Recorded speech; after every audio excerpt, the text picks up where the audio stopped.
Alright, so if you don't know, and you should know if you love X, but today there was an announcement of a new game mode that is coming to us very soon. Corey stated on the forums that he wants this new game mode to be released more or less in a month, like within a month, in a month, something along these lines. So a couple of weeks, right? But it's very nice and refreshing that we have the news about it before they release it, a couple of weeks. I'm really thrilled about that, and it's a very cool new game mode that is going to tie in PvP and PvE. So without diving too much into it, we're just going to read the news and we're going to discuss about it. There's a bunch of forum posts that were exchanged, official forum posts as well, that we do need, that we'll review because there's a lot of additional information from them. There's also a lot of theory crafting already, and a lot of discussion that were made on the forums and on different groups, just about, you know, the news and how it works, and what are the challenges for that kind of new game mode from a player's perspective, and what will be the challenge, what we believe will be the challenge for HexTCG to implement it and have success with it. But it's very promising. The initial reaction was super positive all over the place, all over the forums, and I spoke with a lot of players today.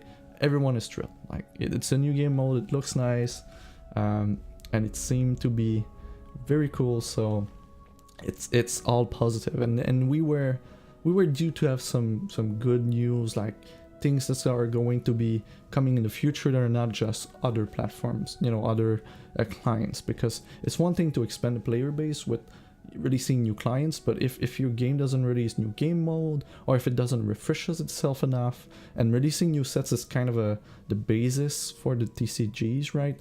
It's not refreshing the game in a sense that it's not a new game mode, it doesn't change the way we play, we interact with each other. It's just it's not the same card. It's great, don't get me wrong, that's refreshing, but if your game just releases 3 sets a year and it doesn't improve the UI, it doesn't provide new game mode and stuff, then it becomes stale and become less interesting, and people lose interest. And I'm very happy to see that, even though they have a very big, very busy agenda, trying to expand on other platforms and becoming very big, then they are able to release small features like that are not necessarily super big, but they're going to provide an enormous replayability and a new way to interact with the game in. And that's refreshing, and that's exactly what's needed. And it's a very good start of the year for X with that. So let's dive into the news real quick. So introducing Siege. Light, so let's read that. Are you the kind of player who tinkers with decks endlessly? Do you love streamlining your decks to make them the most ruthless and brutal experience for your opponent? Or are you the kind of player that loves to tear down the mighty? Are you the kind of player who takes on challenges and vows to dismantle the most popular decks? If you answered yes to either of these, then you're in the right place. Welcome to Siege. Ryan Serlin and aka XRaizu here with new addition to that we are excited to unveil today. This year has a lot in store for X, and we're starting off with a brand new way to play that is truly unique.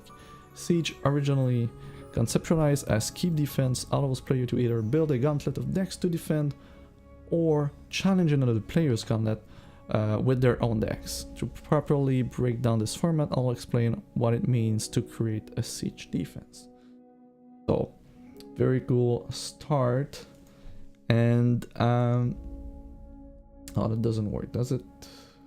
If I do this, not too bad. All right, let's continue like that.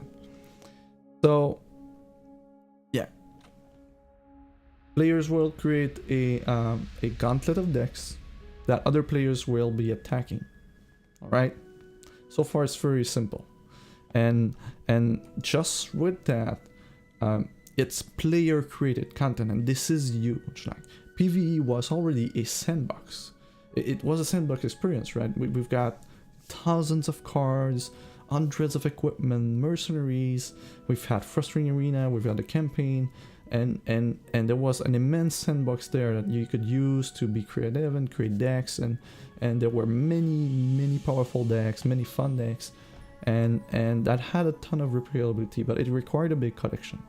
And you know, we've been a very long time without updates to it, so it was kind of stale at this point. And even though we had new sets, at some point, you know, yes, new set brings in new things, but it's fun to have new game modes. And now this is something we never had before, in the sense that we as player will be creating, you know, gauntlets for other players to challenge. So in short, it's like we're creating our very own miniature frustrating arena, so that other players can just attack and see if they can beat it. And that's really nice.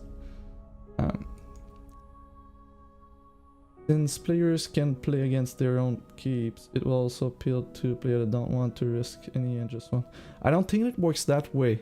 I'd be surprised that we can challenge our own keeps, but I don't think it's mentioned in the article. But let's dive into the article. We'll see if there's any hints or mention about it. I really doubt that they would let us do that. And the way the rewards are set, even if you could do it, it would cost you, you know, right? You wouldn't be on parity. You would be with less coal than you had before. So it would be very weird if you would want to challenge your own gauntlet. All right, so defense wins championship. Players who want to defend in this mode will be building a series of 3 decks that will make up your siege defense. As a defender, you'll have access to all the cards in your collection. This includes cards from all 8 of our current PvP sets and all sets going forward. On top of that, you'll have access to every PvE card that we've released that you own, and any equipment that you own. You'll also have access to every PvP champion and every PvP champion and every gems. That means that as of today, you'll have access to over 3,000 cards and 100 champions to build your mighty walls. Not to account for hundreds of equipment as well. One thing to note here, so basically we have the same card and equipment selection as we would have building a frustrating arena deck. The one difference though is that for siege defense, we're going to have access to all gems. Right now in the game, when you're doing PvE, be it the campaign or the frustrating arena, you do not have access to all gems. You have access only to standard legal gems, and this is a distinction. And there's some succeeded cards that are not used right now in PvE, and there's a couple combos right now that are not possible that will be with siege defense, and this is really cool. I'm really happy to see them expand. You know, I always saw PvE as a sandbox, and having more options is often better than less option, and I think it would be a positive, and it's a good way to test it, right? Test the theory. Is it really detrimental to the PvE if we have access to all gems? We'll know with that. So pretty cool. Let's continue. Well, you know what? Look at the screenshot, because I didn't pay too much attention at first. So this is the defense key, right? We select the decks that we want to use for defense, and then there's a text icon here. Not quite sure what this is. Maybe we can set messages that we can display for players that challenge our keeps. I really doubt that they would do that, and that would be, in my opinion, a mistake, because people will be writing mean things in there. But we'll see what this is. There seems to be some kind of option to do something here. But we pick the deck, and we set a reward that we want, and then we submit our keep defense. And there's a nice artwork here, maybe hinting to a new battle board that will be specific for keep defense. Kind of like the idea. Or it would be interesting to know as well as when we create a deck, usually we can select a sleeve and or a battle board. If there's no keep defense battle board, maybe we're going to be able to select different battle boards and sleeves 4 decks, that would be cool. But not a lot more information here. Would have been nice to see like maybe you know, options for other things, but it's very simple interface, and yeah, we see the number of wins that we had so far with our defense and the amount of gold we earned. And we're going to know more about that very soon. Let's just go back in. So yeah, that we have read. Alright, so next. Anyone who tries attacking your gauntlet will need to face off against the 3 decks you've set. All you need to do is have one of your 3 defending decks defeat your opponent to declare victory. Twist here is that you won't be the one piloting the deck. Instead, these decks will be piloted by the AI, so that players can attempt to breach your defenses at all hours of the day. So this is not a synchronous game mode, this is asynchronous, right? So you're going to set your defense, and then you're moving away a couple hours for night, for a couple days, and then you come back. And maybe you got defeated, maybe not, but it will rack up victories, right? And there's a victory counter, so it's kind of a bragging right there. And what are we learning here? AI is playing the decks. This is huge. Like we're going to be able to have the AI play our decks. So far in the game, AI only ever has played predefined decks, right? That were pre-tested by the company, and likely that had an AI tuned for these specific decks, right? On it go here. What's that one?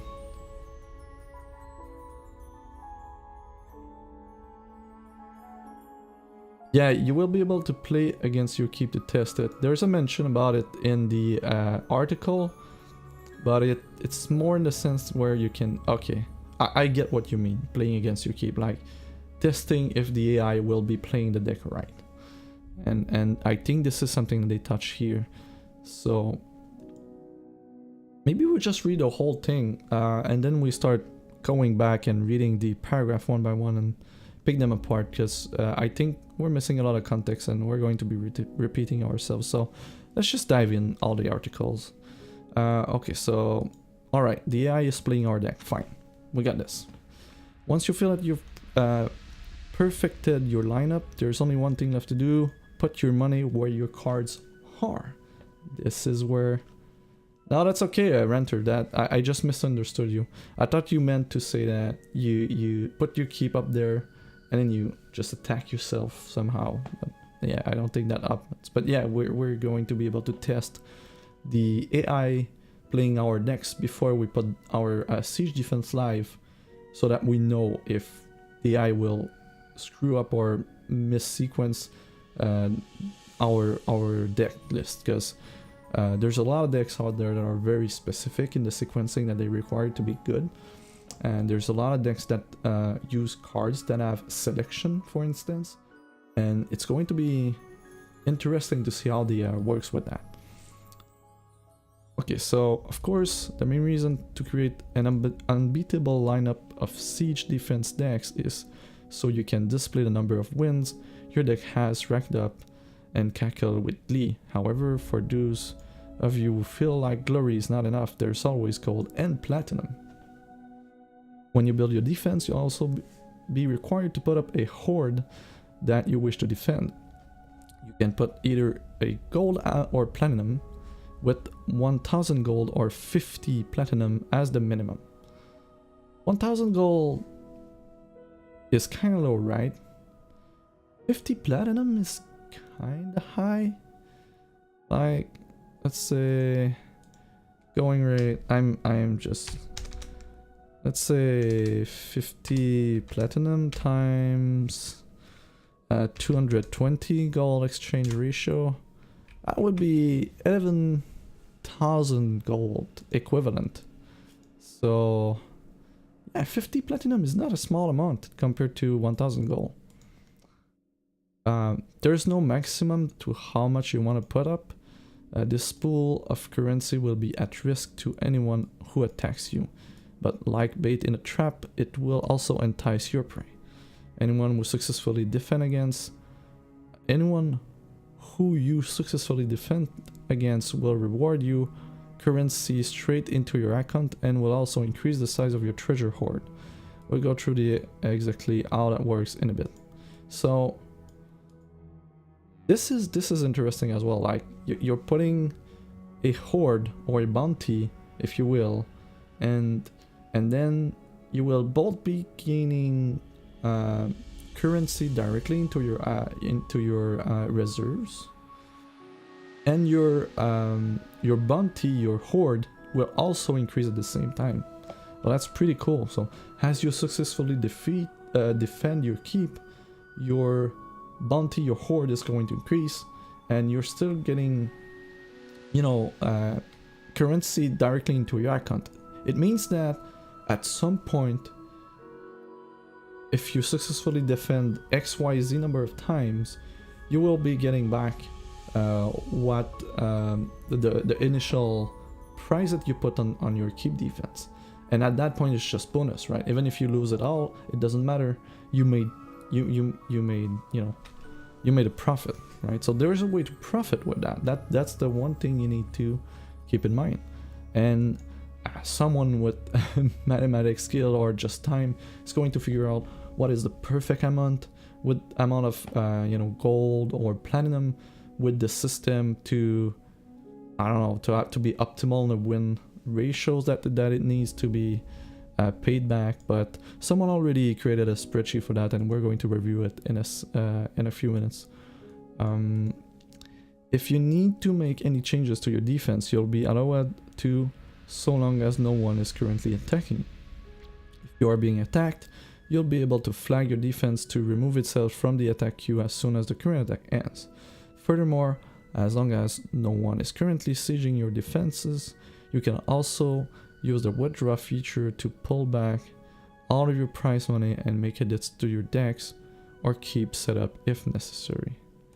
It feels like, am I reading this right? If you are, you ever need to make any changes to your defense, you'll be allowed to do so as long as no one is currently attacking you. So does that mean that if I submit a keep and it's there and people can attack it, but no one's attacking it right now, I can just go and live change the roster of decks that I have without removing it from the queue? So I'm keeping the number of wins that I have, but I'm switching decks. That would be cool, because you know, if you post your keep defense and it stays the same for too long, people will figure out what decks you have and they're going to build a deck to beat them, right? But if you can switch things around as long as no one's attacking and still be online or available, and you're not losing your win streaks, that would be cool.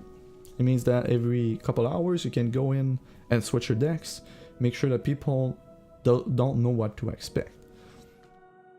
My initial read, I didn't really catch this part, but if that's how it works, that's really cool. I love that. I love that. If this works as I think it is, I love that we can just change the deck without removing that we would be able to change the deck configuration of our defense without removing ourselves from the queue and just keeping our win streak. That's super cool. As long as no one is sieging your defense, you can just withdraw and pull back your prize money. So if you started with 1,000 gold and you're currently at 50,000 and you don't want to lose it, you just withdraw, get the 50,000, and you likely already had a bunch of gold because you successfully defended. So that's a lot of gold profit. That's nice. Hey Eric Moon, how are you doing tonight? We're reviewing the new Siege game mode announcement. So, alright, so we reviewed the defense part. Let's go on the offensive. The best offensive is being offensively good. Yeah, that works. Alright. For those of you who wish to claim victory by crushing your enemies, I'm going to be honest with you, things are stacked against you. Attackers must win all 3 games with no reserves, plus the opponent has access to all the cards from the history of X and equipment. Meanwhile, what do you have? 1 standard legal deck.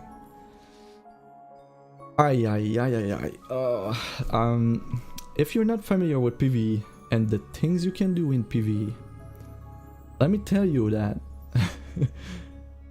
using a standard legal deck to defeat PvE decks is not going to be easy.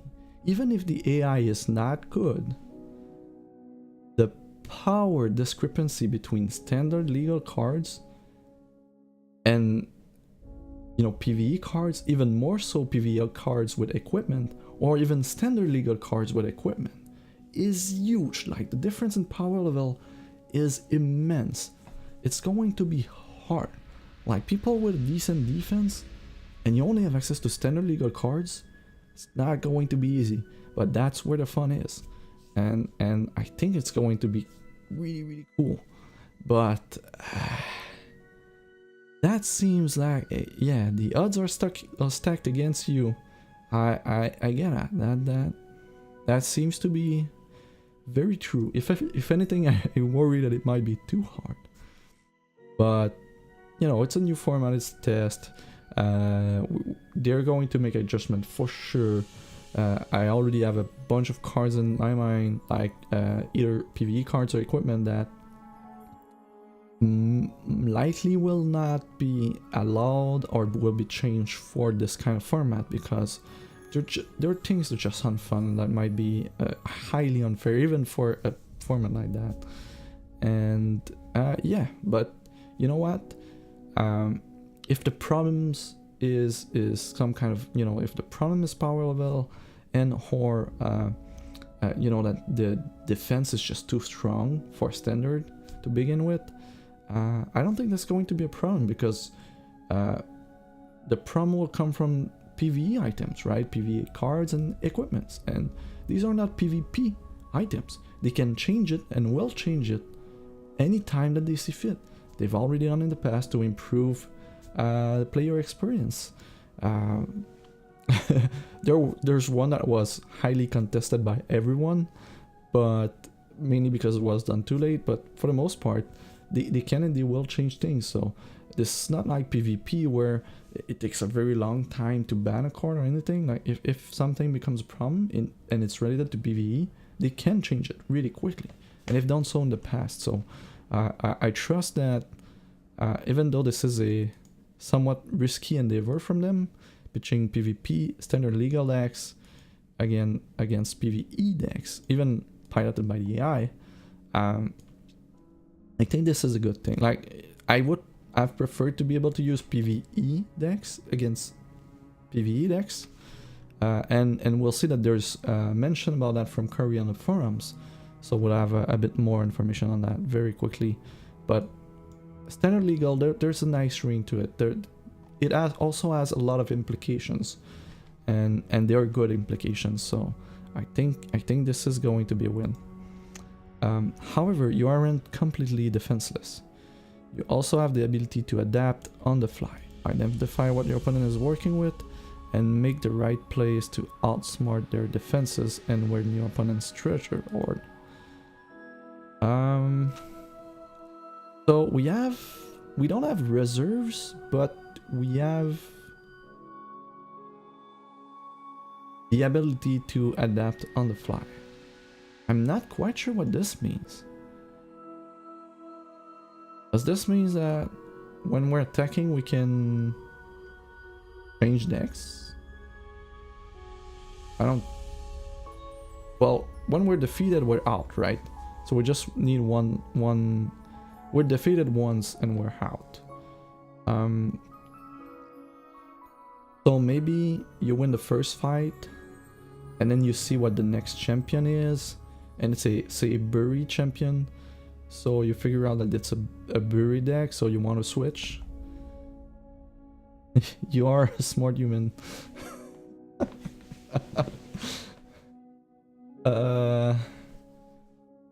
So yeah, I guess, but that would be cool, right? Because if it's one deck and you don't even know what's in the keep, would be so hard. But at least if we can switch decks. Okay, so that's what it means. You can switch on the offense. You can switch between games. You can switch the deck, so you can have a series of offensive decks that you have for the keeps, and then you do the first fight, and then you see what the next champion is, and then you switch, and so on and so forth. Okay, that makes it for very interesting shenanigans, right? If you want to trick your attackers, you can use just pick a useless champion, not even in the right shard, and then the attacker will choose a deck to beat that champion, but the deck that they will fight is going to be totally different. That's going to be cool. Oh, sorry. You are a smart human. Oh, not that you can change attacking decks. Oh, that's sad. Alright. It would have been cool to be able to change it though. Yeah. Okay, I see. Yeah, you're right. So it's like in PvP, right? The fact that you can see the opponent's champion even before you mulligan or before you draw your first hand, you have an expectation of what your opponent's going to be playing, and therefore you can make an educated guess with your mulligan, even if you didn't see their deck. So, okay, I get where we're going with that. I still would have loved to see that we're able to change attacking decks, but I guess it's a bit of a too much of a small, you know, guesswork to be done. And do you put the right, you know, do you put champions on the defense that will trick your opponent to think that they're fighting something? Yeah, I guess. But yeah, this is clearly, this is a new mode. Even if they've done internal tests, we're going to be thousands testing it, and there's going to be a bunch of broken things that we're going to find. So I'm not too worried about that. I know it's going to evolve with the player base as PvE has done. Let's look at, yeah. So when you decide to go on the offense, let's look at the screenshot.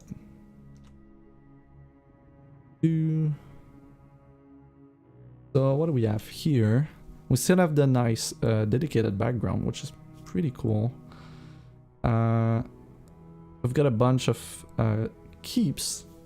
The names here are the names of the player, or do we get to name our keep defense with a custom name? That, I'm guessing that these are player names. Number of wins appears that we can likely sort here. There's a search. Oh, switch currency. Okay, but there's still a search there. And then you have cost to attack and reward if you win. All right. Cost to attack, reward if you win. Okay. Sounds straightforward, and you can search, so I'm guessing, like, have access to the Kraken cards from the dungeon. Remove things permanently from OP day. Well, you do have access to everything, right? Everything in the game, period. All PvE cards, all PvP cards, all equipment. The one thing that we're not able to use is our mercenaries. That's the only PvE, that's the only item we cannot use. But that's cool. Like, there's a search, so we can search for someone. Like, you want to attack someone. You want to see if CoachFliperon has a keep up and running, and then you try to find him. You can sort by wins. You can see who's right now the target to beat, so to speak, and who has the biggest, you know, reward. That's cool. Extra 0 for attack cost. That one is weird. Like, having cost to attack higher than reward is weird.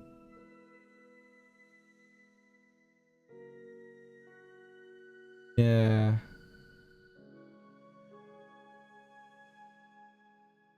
You mean AI? Yeah, the AI card, AI only card we don't have, right? So anything with an orange symbol, that you see, or a gray symbol, you cannot use in your deck, in the deck builder. So there's that. And it's only the cards you own. Like, you have access to all. You can use any card in the game, but it doesn't mean that you have them in your collection, right? If you have them, you can use them, but if you don't have them, you cannot use them.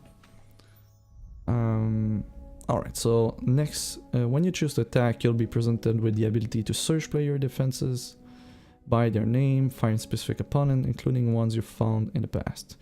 You can also search based on the number of wins accrued to see the players that have been the most ruthless at dispatching opponent, or find those who are fresh. Finally, you can search based on who has the most money to grab. Anyone sitting out there with the largest hoard should know that they will have a giant target on their back. I like that. Like that. So, what happens when you find a player you want to attack? First thing, you'll have to pay the cost to attack. The cost to attack your opponent is 40% of their current hoard. Okay, so that last one doesn't work here. It's likely just a bug, or yeah, it's like a dev client screenshot, and these are manually set values or something. So 40% of, okay, so if you put 1000 gold for your hoard, then then you need to pay 400 gold to attack. The money from your attack cost will be divided as follows. The defender immediately gets 50% of your fee straight up to their account. Rounded up. Alright, so half of your attack cost goes directly in their coffers. It doesn't go in the hoard. It just goes directly into my account. Alright, if I'm defending player. The defender's hoard increase by 37.5% to your fee. Rounded up. Of course, if you win, this amount will be yours at the end of the day. Otherwise, your opponent's hoard grows every time they get attacked. Okay, from 37.5%. Any amount left over is lost to the fires of war. So there's a tax, right? It's a 12.5% tax. So anytime someone attacks, he uses an amount of currency in his account. 12.5% is lost, so it's gone, and then 50% of that is just sent to the defender, and then 37% is added to the defender's bounty of or hoard. Okay, that works. I'd be curious to know how they got to 30.57%, but this is, you know, very extensive calculation on the amount of gold that the global population has, and how much, you know, they expect player to be playing. And this is basically a gold and a platinum sync. Like, they're getting out currency from the game, which means it creates a void, and player needs to either play the game to get back some amount of currency, or they need to buy it through the store. So this is how this gets financed. But this is really, really good. This is another way that the game is getting out some amount of currencies that is accruing within the game. What this means is that it is basically a way to monetize the content. Now, it's not a direct monetization, but since it's removing currency from the game, it creates a void, and player will have to fill that void. That's super cool though. That's great. It's a way to indirectly, but still, you know, fairly straightforward way to monetize PvE content. And so far we didn't really have that. We had like rolling on chests, but you know, rolling on chests does provide some amount of value some amount of the time. It's kind of a gamble, a lottery. It is a way to monetize PvE, because you want to, you know, you need to play PvE to gain gold, and it's a way to remove gold from the economy. But this being another way to do it, it's nice. At 12% rate, it's 2.5 times higher than the auction house. But, you know, you're likely not going to be as many attacks as there are transactions in the auction house. But it's another way to regulate the economy, and this is healthy for the game. So to recap, we'll give you an example of an opponent with 1000 gold defense. So attackers will pay 400 gold, 200, half of it will go to the defender's reserves, right? Account. So this is removed, this goes straight to the defender. The horde is increased by 150 gold, so that's the 30.57%. That's going to increase the winning pool. And then there's 50 gold that is disappears, right? So this is the 12.5% tax. All right, that's straightforward. So every time I attack someone, I give them gold, I increase the pool, the winning pool, and then I attack. And if I win, I win I win 37.5% of my attack fee back, along with the, you know, the price. So clearly, even with the lowest amount, if I win, it costed me 400 gold to make 1150, which is kind of nice. Like it's translating it's like with the smallest here, it's kind of a, you know, and it's going to be always the same thing, right? It's percentages, so it doesn't matter how big the defense pool is, you're always going to end up doubling your gain if you win. That's how it works. 40% of the horde that it costs you, and you're gaining back, you're losing out of that 40%, you're losing. Yeah, so I'm just going to go with a rule of thumb. Someone is going to do the math, but when you win, you kind of you're close to doubling what it costs you to try it. So if they have, you know, 1 million gold, it costs you 400,000 gold to enter. But if you win 1 million plus 37% of your 400,000 gold. So yeah, that works. And that's a lot of profit. No, it's more than 50%. It's doubling, tripling. It's close to tripling. Yeah, it's more like tripling your money.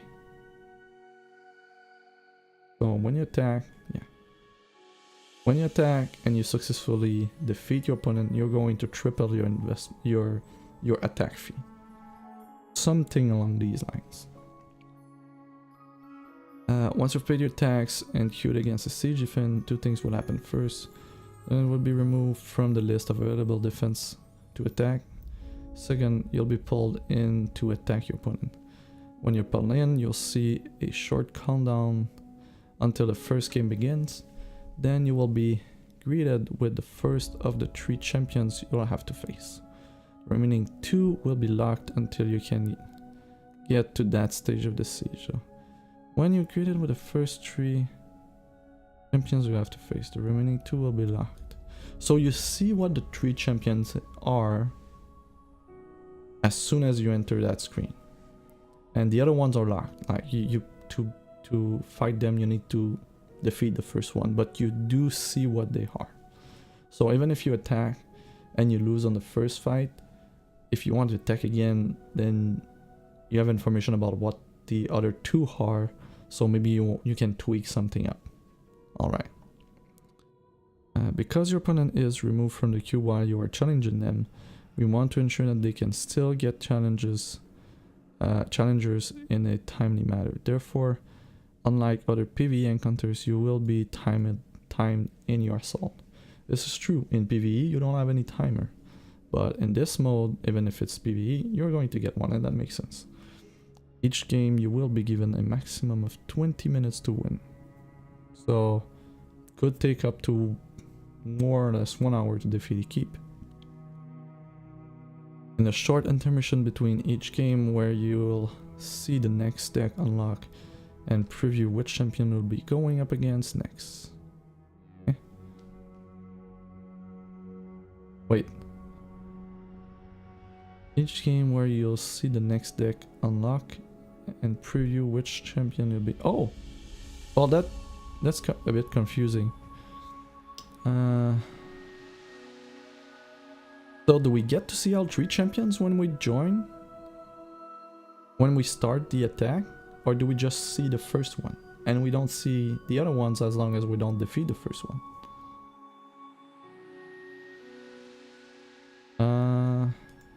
Greeted with the first... Oh, the first of the 3 champions you'll be able to face. I mean, they will be locked until you... Okay, I see. So you don't get to see what the other 2 are. You only get to know the first champion, and if you don't beat it, you don't know what's coming next. I love that. I love that. That's higher level of challenge for the attacker. Once you defeat the final deck, you... Okay, that makes sense. Start your siege engines. Those are the basics of siege. New way to build PvE deck. A way to put your standard decks through other players' gauntlets, attack or defense to earn rewards for your victory. This is just the beginning. There's more than a few things around this mode, about this mode, that are extremely experimental. I know that our community is filled with some of the most creative deck builders in the world, but we also have some of the most masterfully skilled players as well. So I'm excited to see those 2 worlds collide in a brand new way. We'll be keeping a close eye to make sure that we make Siege into a format that is well balanced for both attackers and defenders. With such a crazy format, it is hard to say exactly which side will be favored at the end of the day. I'm telling you, defenders are highly favored. I hope you're excited to Siege the day and play High Stakes X. Day or night, stay tuned for more information. Alright. Great articles. There's a lot of, question marks. It's all right. Obviously, it's not everything about the new game mode. There's more to it than that, and we're likely going to get, more information as we progress towards the release. But this is great. I'm excited. I'm really excited. All right.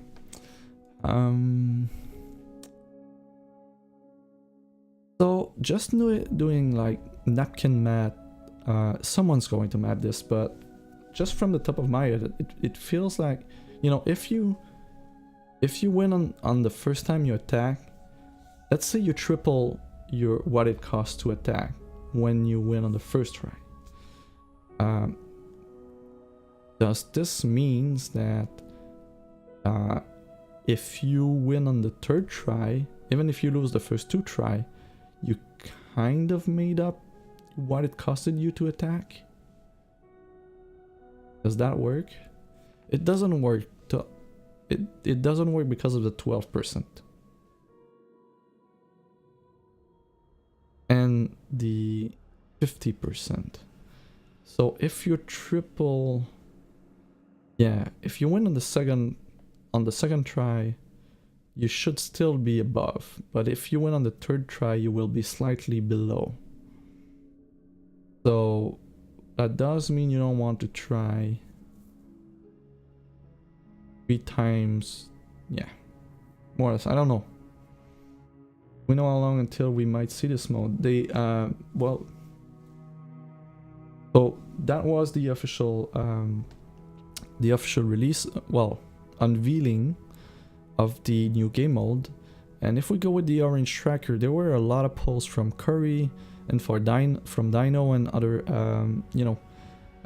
employees or officially from the company. So we're just going to review them, and these are from today. Still today. This is not today. Okay, so 12th here. Siege mode, okay, look up. Alright, so your fake nature. Okay, so that was Curry answering people being that's okay, like a lot of people were, you know, really hoping for something else related to PvE, and they were a bit of you know, a bit kind of a, they saw Siege and they thought about the keeps and how they would integrate with the campaign and all, and then you read this stuff and then they see that it's player generated content using PvE standard decks. So some people were a bit frustrated by that, but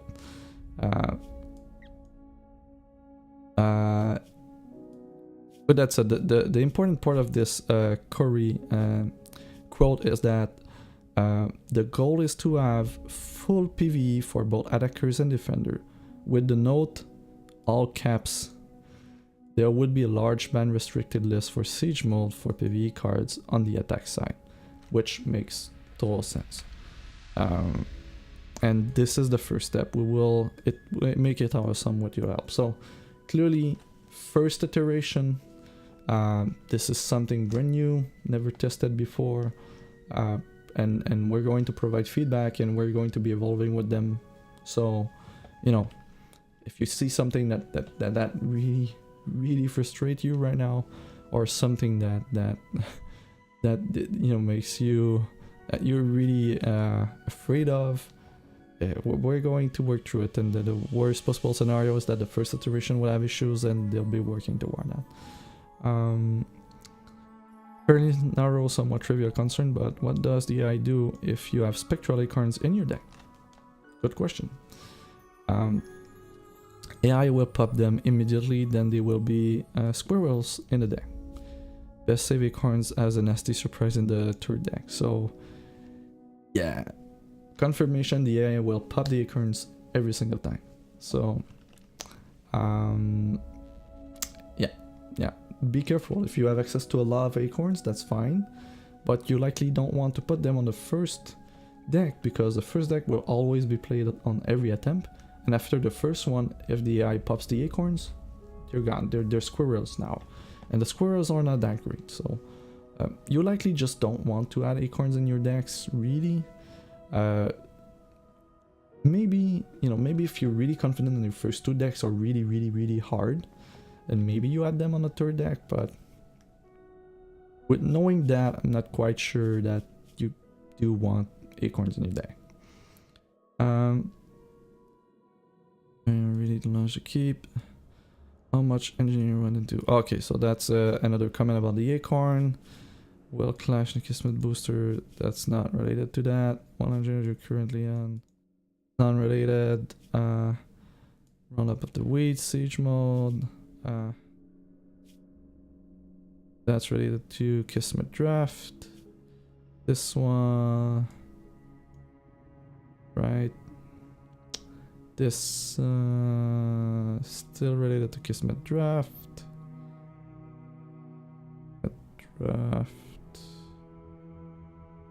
Okay, so this is a confirmation that when you build up your defense deck, you will only be able to use the cards that you own, but the cards and equipment available are from every single set, every gem, every champions, everything. But you're still restricted to what you own, right? So if you want to build defense with cards, you need to procure them. If you want to build defense with equipment, you need to procure them before you can set the defense up. He said you read that in some magical tea leaves though. Yeah, well, yeah. So, oh, I'm reverse time order right now, so that's why it seems weird. Siege is a small step towards a larger thing, and we would like to iterate on the system until it feels amazing. You should expect changes and additions in the future, like using mercenaries to defend. That's cool. That changes the pool of available champion to nearly 100 to 200. And mercenaries are very, very stronger than champions. They're like 90% of the mercenaries are stronger than champions, but they come with deck building restrictions, and that's cool. That's really, really cool. Adding mercenaries in the mix diversify the pool of possible defense by a ton, and that would be a significant addition. But I worry that if you add mercenaries, you'll likely need to add PvE cards and equipment for attackers because it's going to be too hard. But we'll see. Realize that a big portion of the keeps was built around a gameplay system that was untested. So test it, right? So what Corey is saying is that this is not a tested feature. Obviously they done their homework within the dev team, but there's no way in hell that they can test something as big, like a sandbox as big as this one. So obviously we're going to find all sorts of weird things, but this is an experiment. I'm really glad that they're doing the experiment, and we'll help them tune it. Hope you have fun with this. It was a small part of the many ideas I feel of with when creating X. I'm very excited to finally play around with it. It will not be perfect at the beginning in caps, so be warned. This is a long process making great. Hopefully it is an enjoyable process.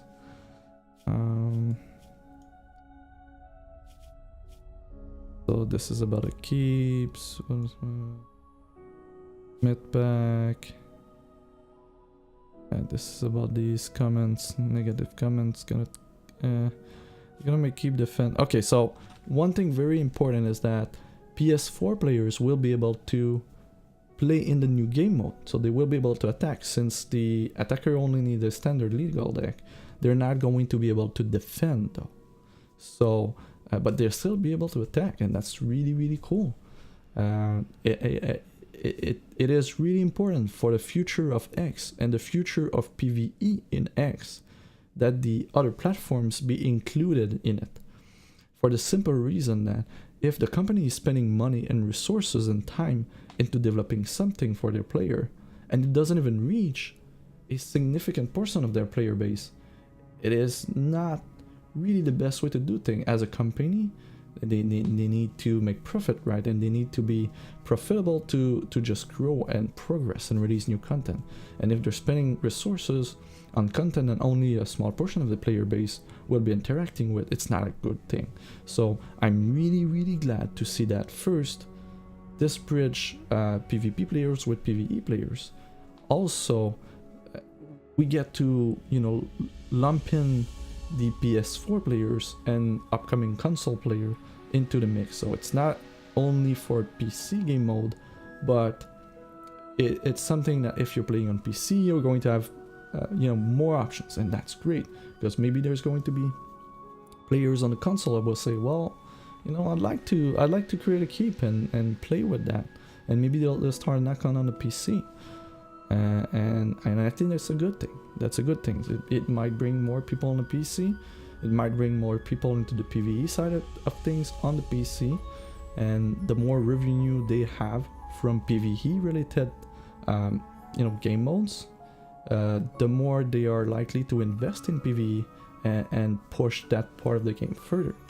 And this is really, really good. I'm really happy. Really happy. You have no idea that we're able to get the console player into the game mode. That was a key success factor and a key success indicator with X, seeing them being able to bridge to you know, create new content, even new PvE content that go and reach all the player base. This is really important, because if they start designing and spending resources on content that doesn't reach the whole player base, it's going to be a problem for them, because it's not efficient.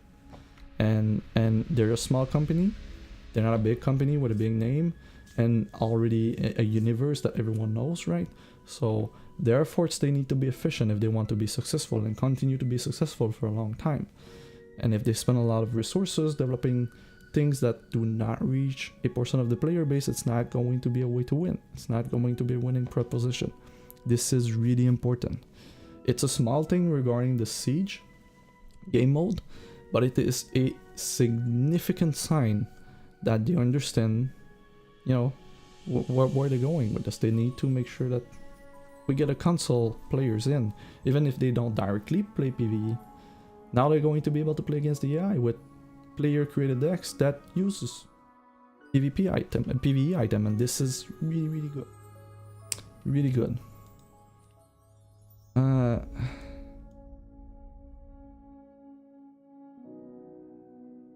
Yeah, it does not allow any PvE related items for PS4 player. It, however, allows them to challenge the keep with an AI that will be playing PvE cards and equipment.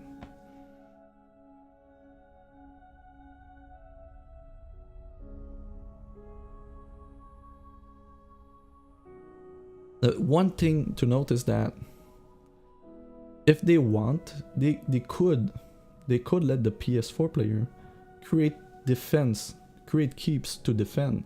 It's just that their keeps would be a lot easier to attack than the PC player wants, right? Because the PS4 player, they don't have access to PvE items, and if they don't have access to PvE items, their keeps would be way easier to attack.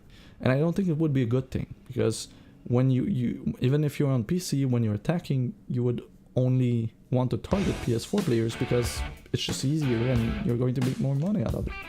El Crescent, thanks for the follow. Thank you very much. Welcome to the team.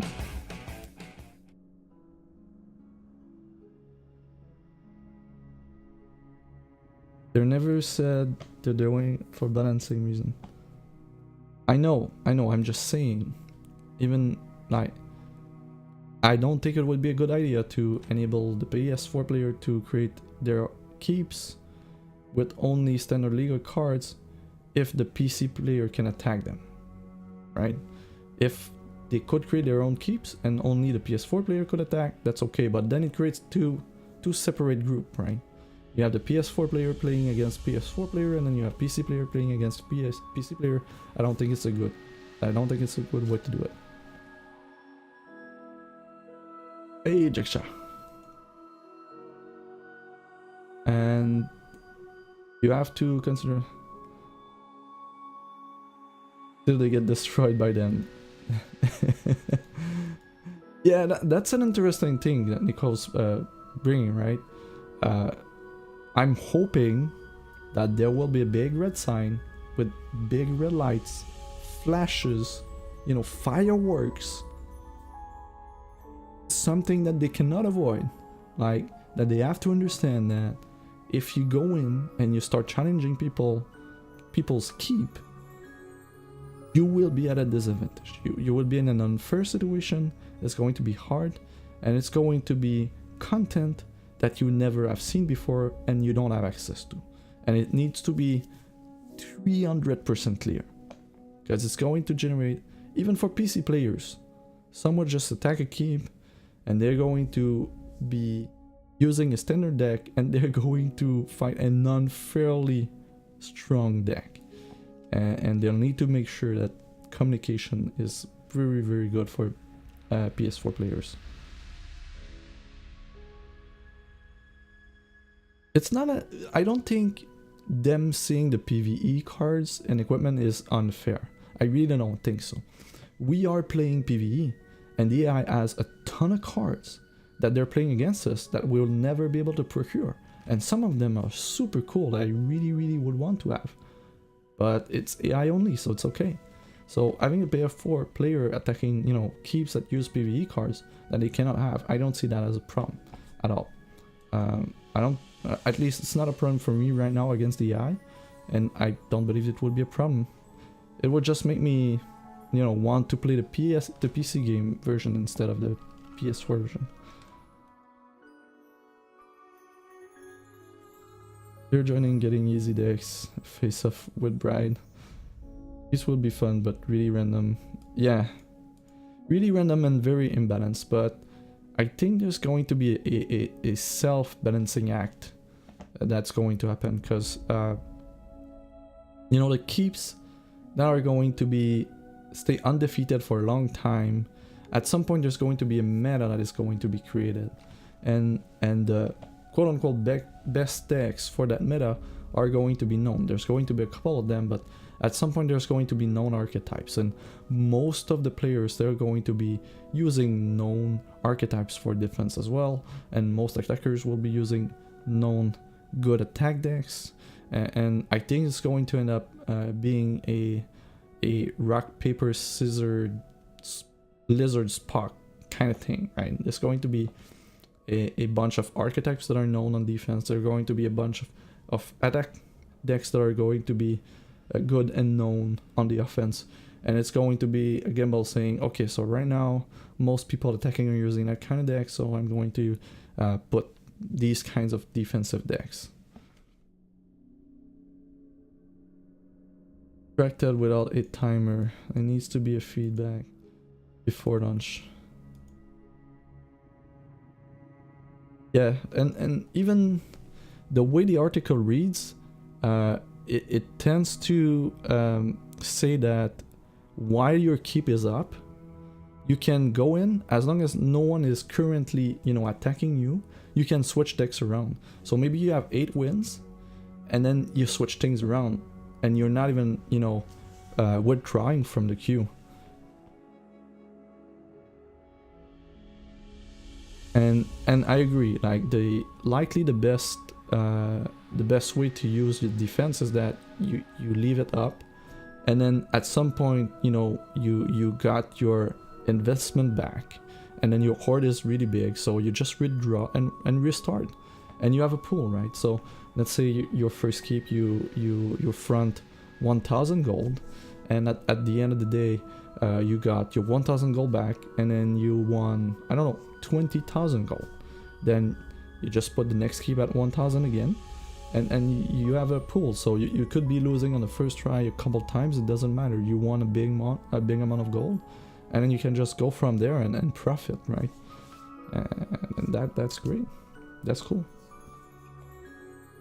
And the way the rewards and the cost is set up, when you're on the attack, if you're winning, you know, 50% of your attack, you should be overall profiting from your attacks. I'm not quite sure you profit if you win only 1/3 of your attack, but that's going to be it always depends on the amount, right? Because the amount will be bigger on or lower. So if you make a big profit, then you attack on the lower, you know, the smaller horde, and even if you lose, you're going to be able to do a bunch of them. So it's going to be very interesting. A lot of, you know, it feels like, you know, we had the constructed gauntlet that was on demand, and where people were able to, you know, pay money to compete, and then if you're good, you're going to win, right? And it was on demand, and it has been something that has been missing in the game for a long time, and right now we're going to have something like that. Of course, it's not constructed, right? It's not standard constructed, but it is a mean for grinders to grind, right? If you're good, you understand the meta, and you have a strong attack, and you're a good player, and you understand how the AI works with the defending, the most common defending decks, maybe your win ratio is such that you can just attack and attack and attack, and you're going just to make gold and make platinum out of it. It's a way to grind currency in the game. That's really cool. I like that. It's not going to replace constructed gauntlet, but it does provide the same kind of service for grinders.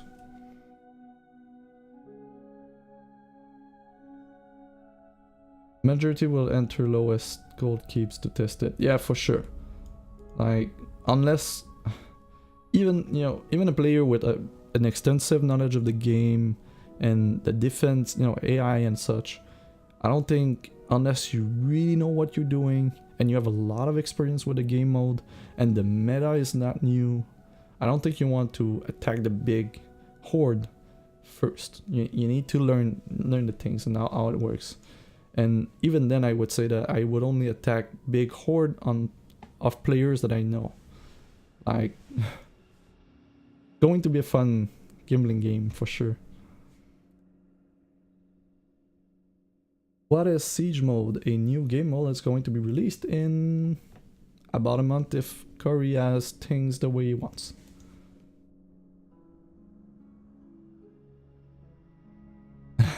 Savage Lord feed Endler's Gloves Dino team deck.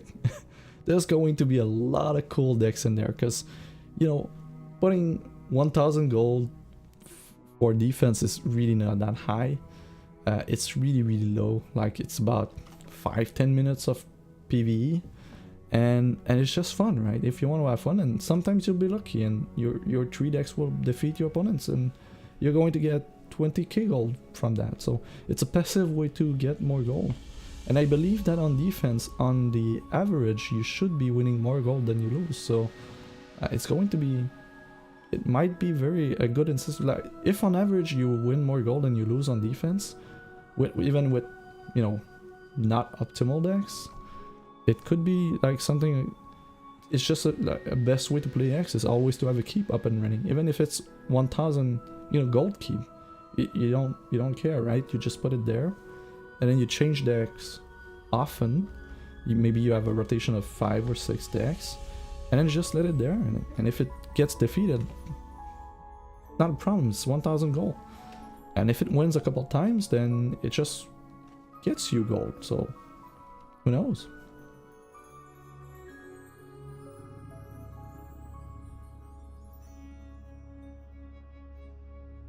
Yeah, well, replayability is, it's a deck building replayability, and to do the deck building you'll have to really, you know, attack and practice against the AI, see how all the AI behaves and such, and I think that itself is going to be a lot of PvE related replayability. But you're right, the replayability is attacking, right? It's not defending in itself. So, but it's fun because if you're attacking, you're still playing PvE. You're still playing against AI, against PvE, you know, cards and equipment, pre-made deck. It's the exact same thing. If you're attacking, it is the exact same thing as playing the Frustrating Arena, just with a different deck building restriction. So it is still PvE. I think, you know what, replayability is 100% PvE. It's PvE for deck building, and attacking is the same thing as playing the Frustrating Arena. So yeah, it's 100% PvE.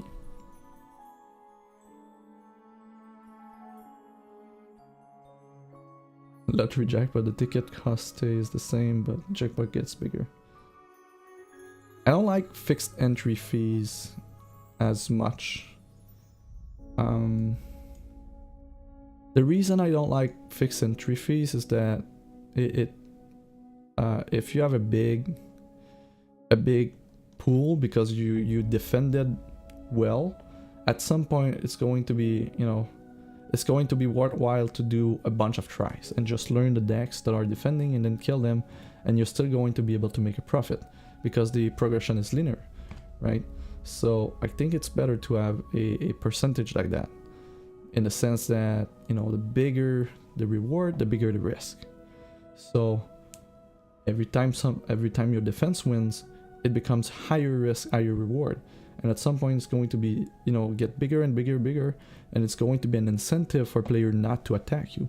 So if you're successful on defense, you are more likely to be able to collect the gold from your defense. I think it's better that way. I think it's better than having a fixed attack fee.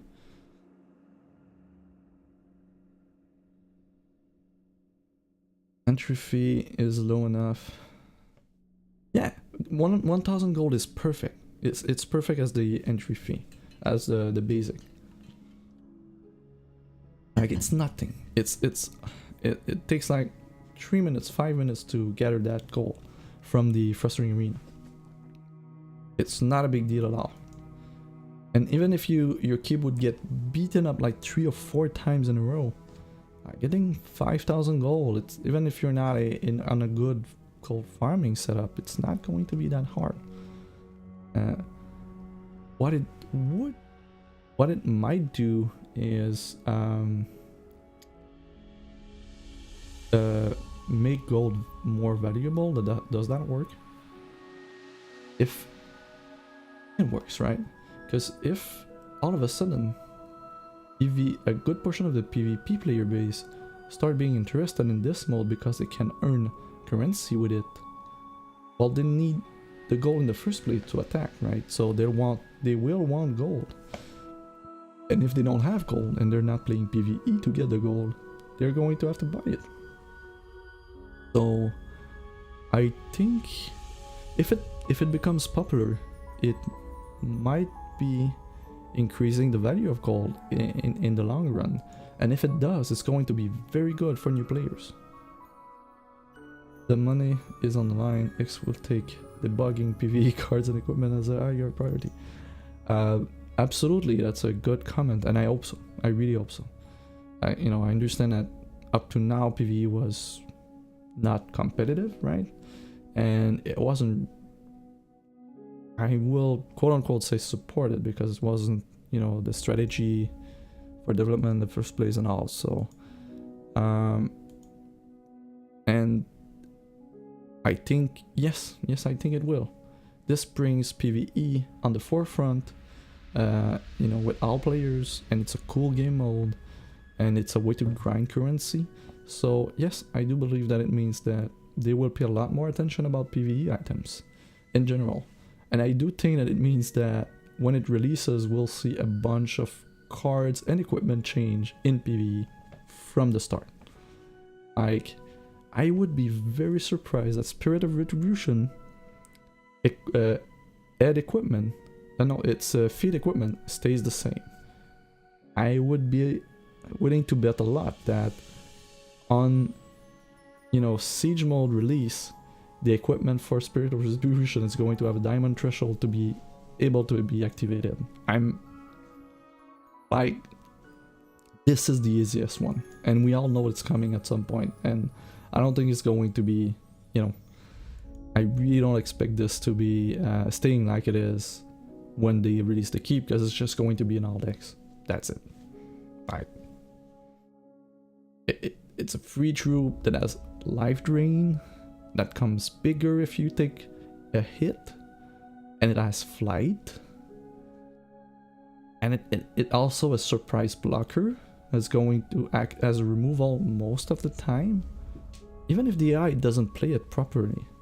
Like, this is just, how do you beat that? Like, if you want to attack with troops early in the game, like if you want to say, well, it's keep defense, I don't know what's going, I don't know what's going on, and I'm just not going to give the AI the time, right? I'm going to go super aggressive.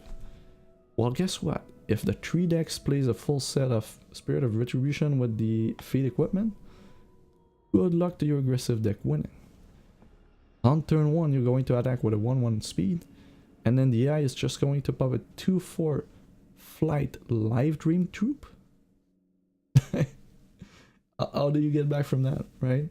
So there's going to be a bunch of cards like that, and equipment are going to be changed. But yeah, I expect that on Siege mode release, there's going to be a couple of changes to cards and equipments that we have. Go on here. Somewhere we go to as we build out the feature. The suggestion was whether or not there might be possibility of setting up multiple sets of defense. Oh, that's cool. That's a good thing as well. Like, if you want, like, why wouldn't we be able to have a bunch of keeps? That could be cool. Improve from FR 2.0 to F. I think they mentioned that they had to reset the AI for Frustrating Arena when they upgraded it, and for a while it was a bit weird, but it's getting better over time. I think that was the official statement from Chris, if I'm not mistaken. But this is from memory, so who knows. I like the suggestion of having being able to set up multiple keeps to farm, but at the same time, I don't know, maybe I'll have to think about it. I don't have the clear idea right now. Is there any chance of practice mode Siege yes, you will be able to play against your keep to test it. Yeah, that's really important, right? So it's really hard to know how the AI will be behaving. The AI will be essentially playing with thousands of cards that it never played before. So yeah, being able to test your deck is going to be key, because there are a lot of decks that are really strong right now. And even like the Terror Bury deck, for example, it's really strong. But even in the Frustrating Arena right now, targeted Bury cards, the AI targets itself all the time. That's not good, right?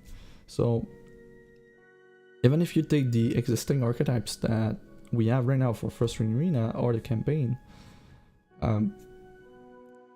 you need to make sure that the AI is going to play the cards correctly, because maybe the AI will not be valuing the cards the way you want it to be, and therefore your build, even though on paper and played by human is pretty darn good, the AI is not going to be able to play it properly. And the biggest example I have of that is the Tron build that we have for the Frustrating Arena. The Tron build is extremely flexible, is extremely powerful, wins on turn 3 very frequently, but there's a million decisions to make, and an immense card selection system in the deck, right? Nearly all cards that are not killing your opponent are color selection. So, I mean, how will the AI be able to end that? Most likely not. So, even if the deck is extremely strong, it might not be strong with the keep defense, because the AI is not going to play it properly, right? It's not going to know the right sequence. It's not going to know how the combo works and what to prioritize. And this brings up a question, and this is a concern that I have, is that if we have only one AI sitting to play all the decks that we create, it is going to be an issue, and it's likely going to fail, because if we only have access to one type of AI, then only one type of deck will be good for that AI, and therefore, you know, overall, at some point, we're going to know which cards are good with the AI and which cards are not. And it's going to extremely limit the pool of possible, you know, good decks. So, let's just say it like that. I'd be very surprised that once Siege mode releases, we don't have a way to tune the AI. If not only to say, this deck is aggressive, this deck is defensive, right? That would be just that. Just aggressive and defensive would be, to me, the bare minimum, because if you create an aggressive deck, you don't want the AI to value your cards the same way and evaluate the board the same way as if it would be playing a control deck, and that's really important. If the AI is just always, we'll call it mid-range mindset, don't try to give him a control deck, it's not going to play it properly. And if you give him, you know, an aggressive deck and he's careful with his troop and he's not aggressive, then your aggressive deck is not going to work and it's going to be bad. So, and we're going to be a weird spot. So, in my head, you know, one of the key factors of success of this new mode is going to be how flexible are we at influencing the behavior of the AI that plays the deck. And the more flexibility we'll get in tuning the AI for the decks that we create, the, you know, the bigger the bigger will be the pool of good options will be for us as deck builders, and we need to have more than just two types of AI. Ultimately, you know, the amount of tweaking that we'll be able to do for the AIs that play our decks is going to define the healthiness of the meta. I will just say it like that. Like, it's going to define the meta. So if we have access to two types of AI, the amount of decks that are going to be good with the AI is going to be very limited. But if we have 4 different kinds of AI, then you have 4 pools of decks that are going to be good with said AIs, and this, you know, increases the pool of possible decks that you're going to face by a ton. But we need to be able to fine-tune the AI. Need to be able to at least influence its behavior, its personality, for it to work. I don't know if, you know, of course it would be nice to be able to set priorities on cards and such, but just a general, like, you know, just a general aggressive and defensive, like, to me would be the bare minimum. Because this is going to be, because this is the limitation for the deck builders, right? The limitation for the deck builders is not cards, it's not gems, it's not cards, it's not equipment, it is the AI. The AI will be limiting our deck building capacities and creativity because it's not as versatile as a human being. So even if we have a really big pool of cards and equipment and such, we're going to have a very big limitation by the AI of what is good and what plays well. And of course you want your defense to be good and your defense to be profitable for the most part. So having a tunable AI, a configurable AI is going to be a key factor of success for the game mode, I believe. I'd be surprised that we cannot tune it. I'd be very surprised. With everything that Chris Wood said about his AI, I'd be extremely surprised that we cannot tune it. At least I will say that I believe that they have already the structures in the game so that they can say this AI is aggressive, this AI is defensive, this AI is here, you know, different types of AI that they already mentioned that they have, and they're able to do that. So I'd be surprised that we don't have that capability when the game mode gets out. Very toxic subjects, yeah. Corey mentioning coming soon, and we've had instances in the past where coming soon becomes a year, but Corey mentions a month, so we'll see if they can make that. And you know what? With the kind of game mode that this is, even if they take 2 months to release it, I'm fine with it. If it means that we have a better product, more customizable product in the end, perfectly fine. But they also mentioned that this is, you know, brand new territory, untested, uncharted territory. So I don't think they will delay the release just to, you know, have more options with the AI or more options, or you know what, you know, better deck restriction, whatever. I think they're just going to release it at some point and we're going to test it with them.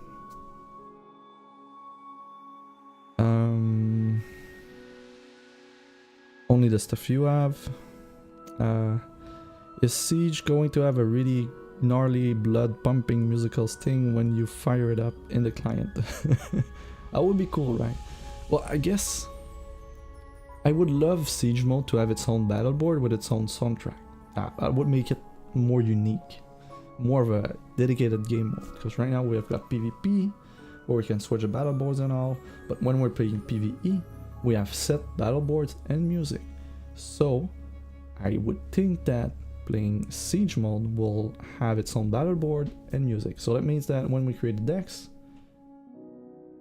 the only customization besides the deck itself we'll have available would be to select the sleeves that will be displayed during the game.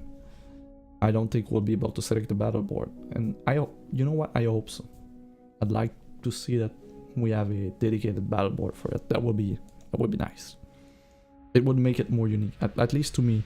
I know a lot of players would like, and if we think that a lot of PvP players will want to play the game mode, I guess it would be nicer for them to be able to use their hard-earned battle board, but at the same time this is PvE and no one will be seeing what they're doing. So I think just having a nice Siege mode battle board, that would be nice.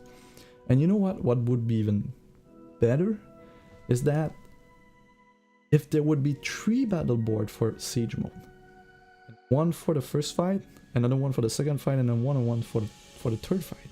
And as you progress with the fight, the keep, the castle is getting, you know, like rumbles around, and it's starting to break, and maybe the door is wide open now. It would be cool, right? Like, see the progression, and that the 3 fights, they have their own battle board, and it becomes like it starts being this, you know, like this destroyed and all. That would be super cool.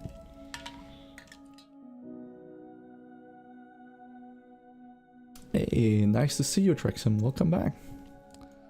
And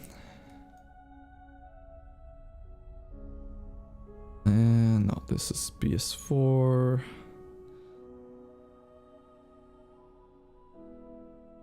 So that's about the tax. What happens when you withdraw? You get the hoard that is currently at your keep. So if you were able to successfully defend for a while, you have a very big pool. Maybe you don't want to risk it for someone to win it, right? You just want to retire it and then profit. So that's what happens when you withdraw. But you cannot withdraw if someone is currently fighting your deck, your keep. Your keep will be locked, but you can tell a game, withdraw after this fight. So if you get defeated, that doesn't matter, you would have been withdrawn anyway. But if you successfully defend, you're going to withdraw and gather the hoard back into your account. PS4 player will be able to attack. That's okay. This means, yeah. Well, we know that console players right now, they don't have any PvE related items in their client. They don't even have the art assets. They don't even have the stuff in their client. So it's going to be weird because that means they would have to add all the PvE related assets in the PS4 client so that they can fight these cards and see them. And if they do that, then we're a step closer to have PvE for them. Or maybe when they do that, they start being able to see the PvE cards in client and they start being able to buy them.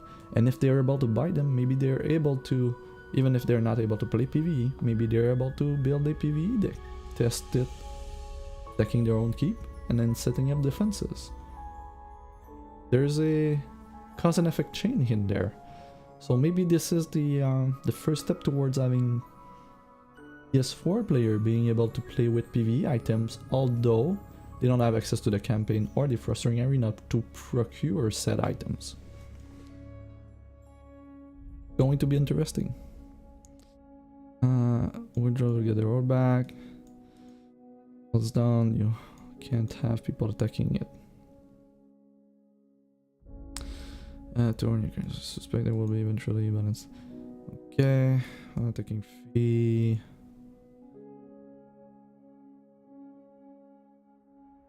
Yeah, as you successfully defend, your horde becomes bigger, so the risk is higher for the attacker. So that's what I really like about the system, is that if you the more you successfully defend, the less incentive there are to attack you, because the risk is high. And obviously if you successfully defended a few times, it means that your defense is good, or it should point to a likely good defense. At least it shows that your defense worked a couple times, so you're, you know, people will see that you have a big bounty of a big horde on your keep, and that you successfully defended 8, 10, 20, 30 times. People would think two times before attacking, right? And you're likelier to be able to reap the rewards of your successful defense. If it would be linear, a fixed fee, then people will just attack until they breach it and they get a big pile of gold. But yeah, the one thing that's not clear on the article is, are we able to switch our defense while we're online? Like, can we switch our decks without withdrawing while we're not being attacked? Going to be a key thing here. So if you're interested in entering the discussion on the forums, I created a forum thread, which is just linked here, and there's already, you know, a very healthy discussion going. And if I refresh the page here, we're going to have a lot more, you know, messages in there.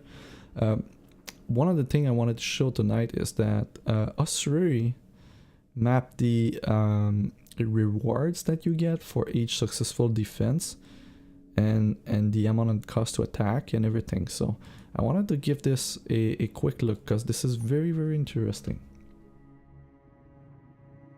I guess this is okay. So as you can see, the first line is the example, right? That we have in the article. You put 1000 as a horde when you configure your keep, and then to attack it's 40% of that, so 400 gold.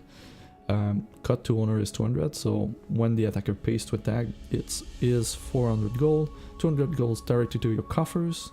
150 goes to improve the horde, grows the horde, and then 50 gold is lost. So the new stake is 1150, and if they win against you, you lost 800 gold, because just the fact that they're attacking, you're gaining 200 gold, right?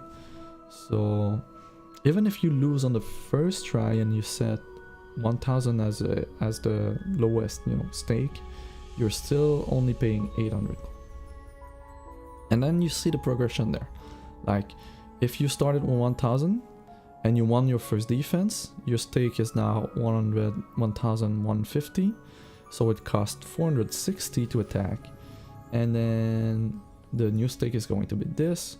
And if you lose on the second try, you only lost 570 gold, and on the third try you only lose 300 gold. 300 gold is extremely low. Like it's one fight. In Great Machine Graveyard, it is winning a single fight against the AI, or two. Like it's not more than two. If you win 4 defense, then you're even, right? And since these are percentages, it doesn't matter how big you set your initial stake, it's always going to be the same. So what this table tells us is that on the 4th successful defense, you break even. So you need 4 people to attack and be unsuccessful so that you break even with your initial gold investment in your stake. But at that point, right, you have 1,751 gold in your stake. So after 4 unsuccessful attempts, if you just retire, withdraw your keep, you already have made 1,000 gold. And then you retire your keep and you get 1,700 gold. That's nice. That's super nice. That's close to 300% profit with only 4 successful defense. Now we don't know how hard it would be to have 4 successful defenses, but I think 4 is kind of nice. 4 is nice. And even if you just have 2, and then on the third one you lose everything, you already you only lost 300 gold. So that's the barrier to entry with the keeps is very, very low, and the fact that it's very, very low means that a lot of players will be profitable to just post your decks, the best deck you have, and I'll say it like that.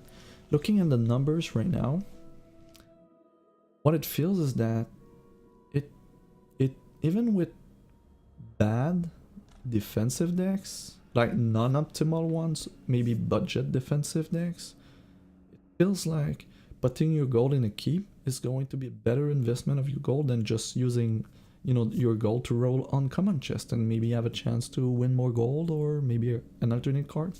I think this is going to be a better use of your gold than spinning chest, for instance. I think that even with non-optimal decks, on the long run, you're going to be a better use of your gold.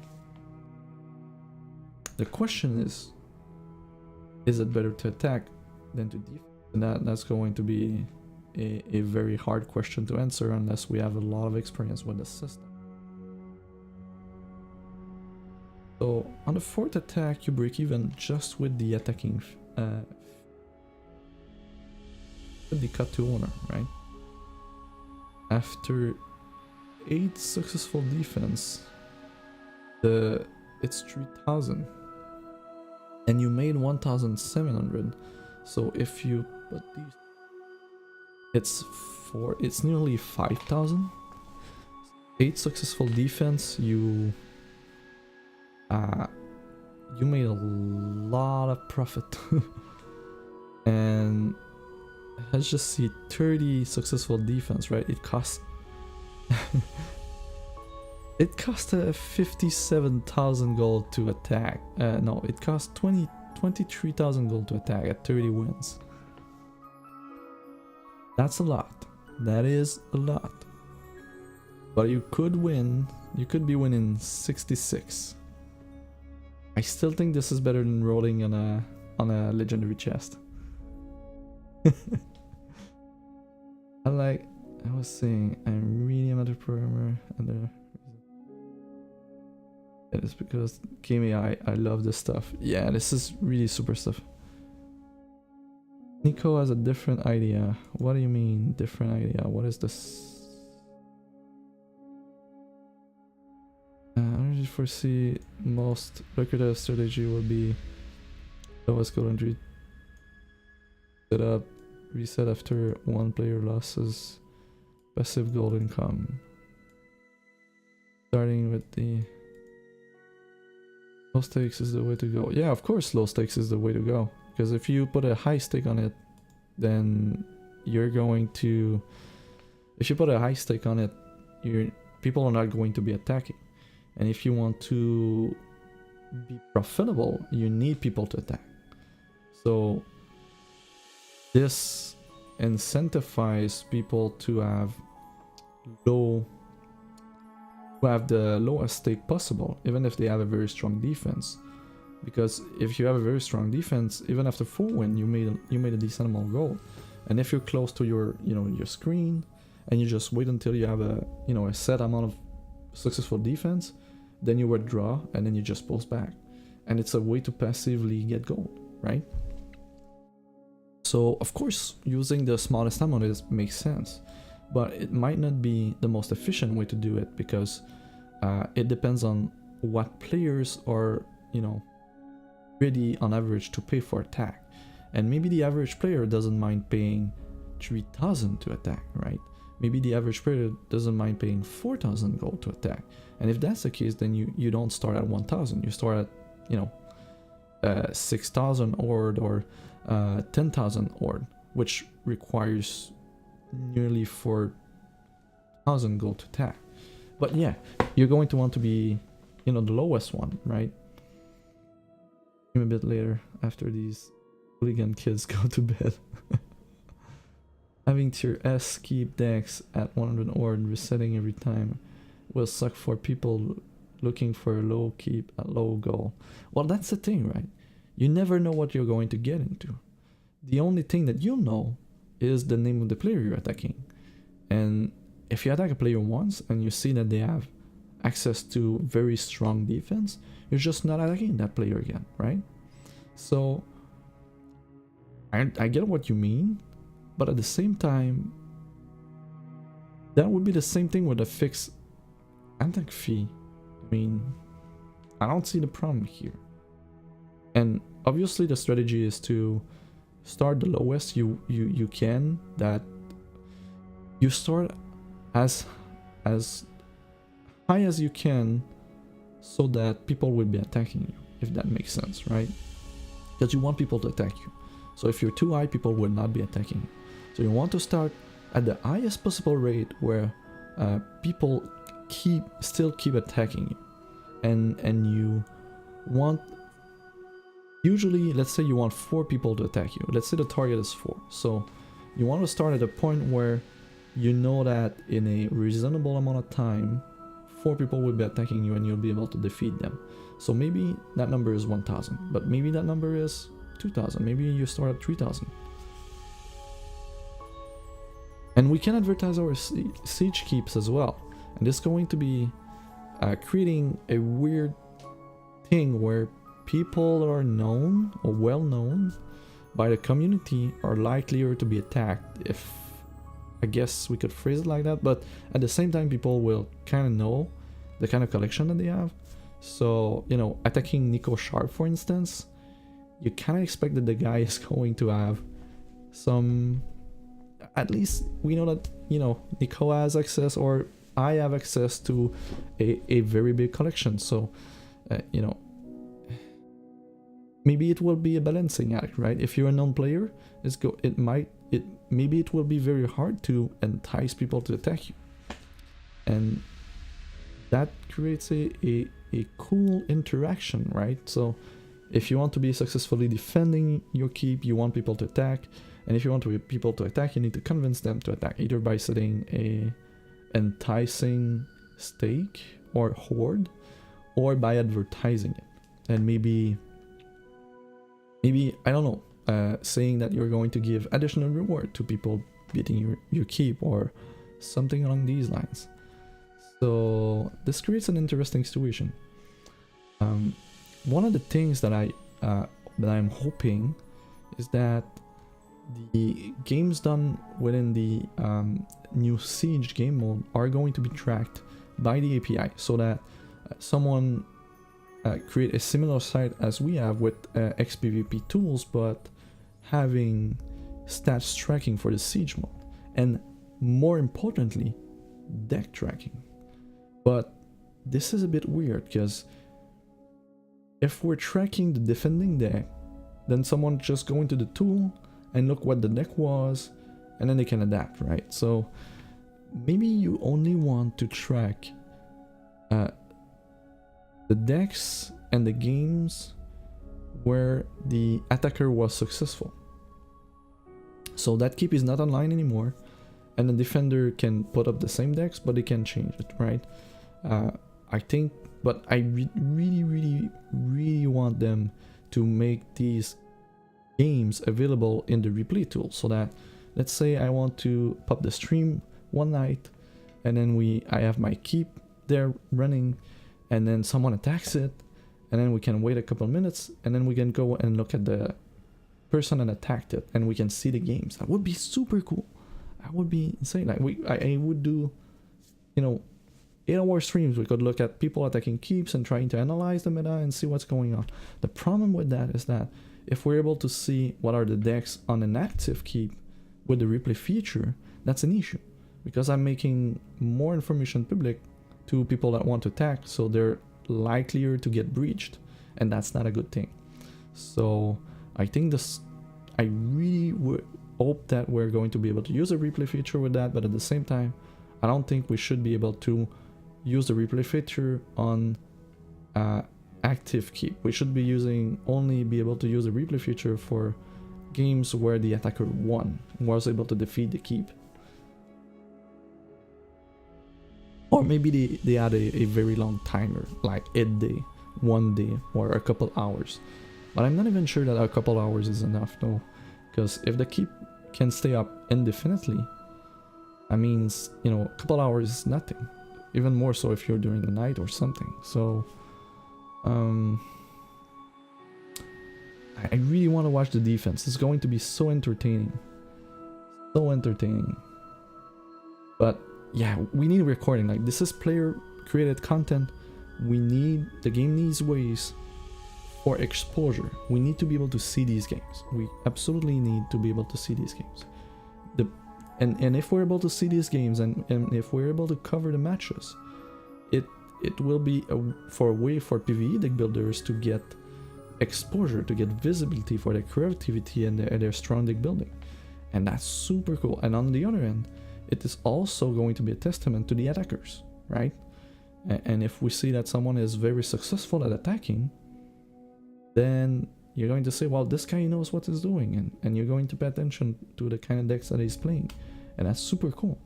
And I think it's going to be very, very cool looking at replays with an AI, because you don't know what it's going to do, and you kind of know what's its optimal, and it's your deck, but you're going to look at the AI, and he's going to make a decision, and you're going to, no, don't do that. Like, it's going to be fun. It's going to be fun casting games with the AI.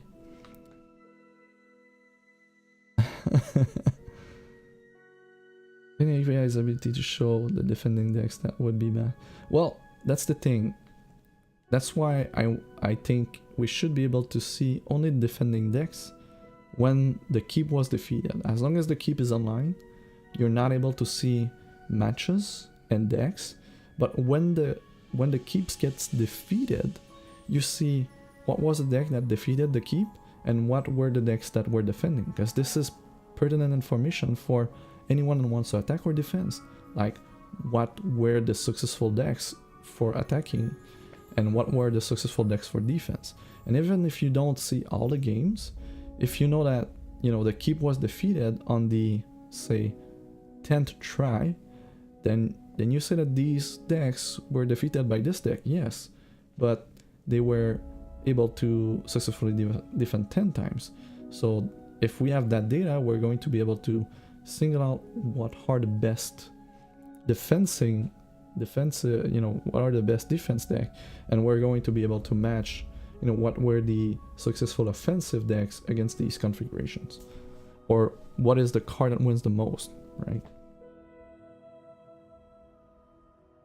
What I'm doing with Coach's Keep, yeah, that I called it. Like, first thing I read the article, I said my keep is going to get wrecked every time, because you know what, every deck that I'll be doing, they'll be published somewhere, and I'm going to talk about them, and I'm going to show them, and my goal is going to be to help people get better defense and better offense. So everything I do will be above board and public. So yes, my keep is going to get destroyed. I already know that, and it's going to be up 100% of the time. Even then, I'm going to find a way to make it work, and it's okay. I don't mind my keep being easier to fight and being known for that. I don't mind. It's going to be a way to have a fun minigame with the community and have them attack. But yeah,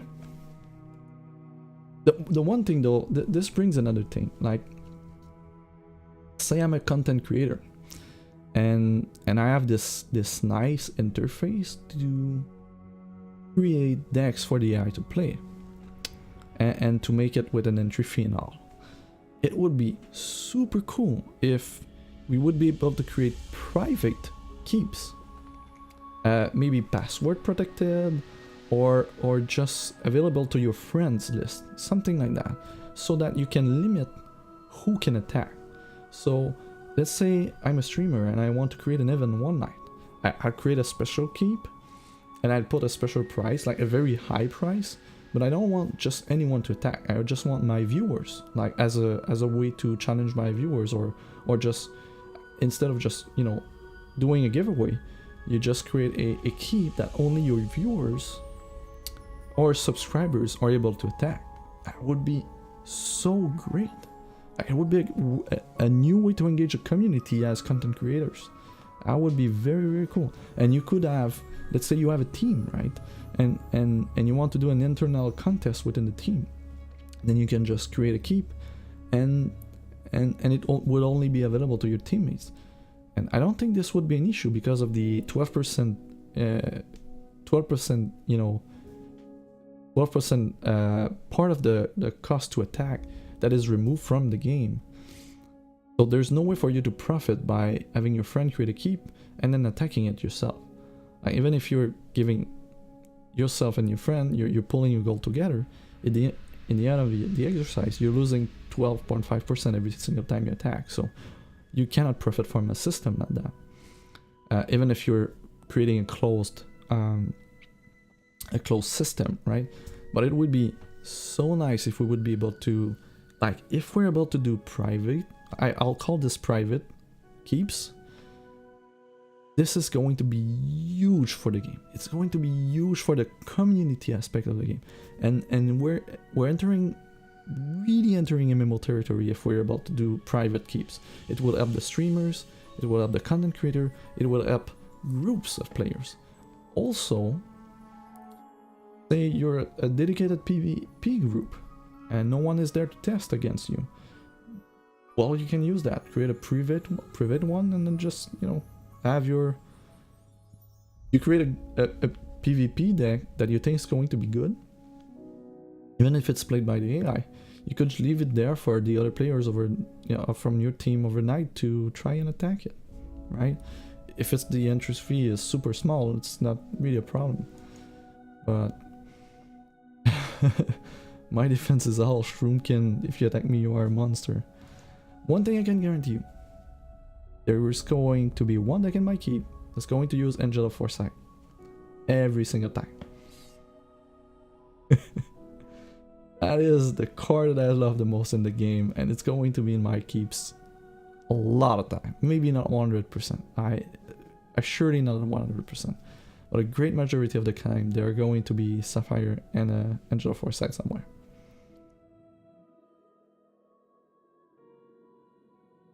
Guild add and super keep. Well, that's the thing. You don't need super keeps. You don't even need guilds. You just need a way to create a keep where you can restrict who has access to it. And the easiest possible way to do it is just put a password on it, right? So you have a group, you have a private group. You just tell them, I'm going to create a keep, and it's going to have this password, right? You just search for it, and then when you want to attack it, you need to enter the password, and if you have it, then you can attack. And that's it.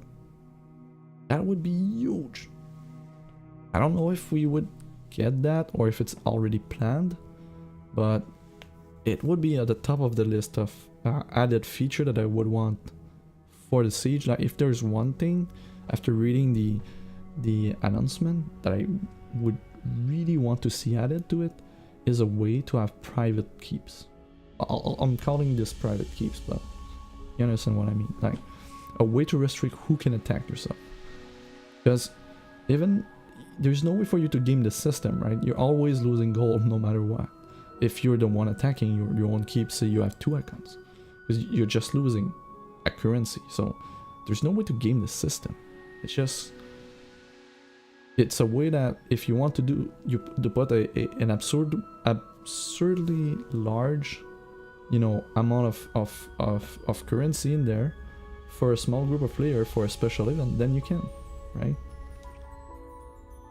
I think this would be one of the key things. Having it, being able to cover the games with the replay feature, top of the list. Second to the top of the list is being able to have private or restricted keeps defense, and what allows you to do is put very high prices, or just tell put a low price, and this would act as a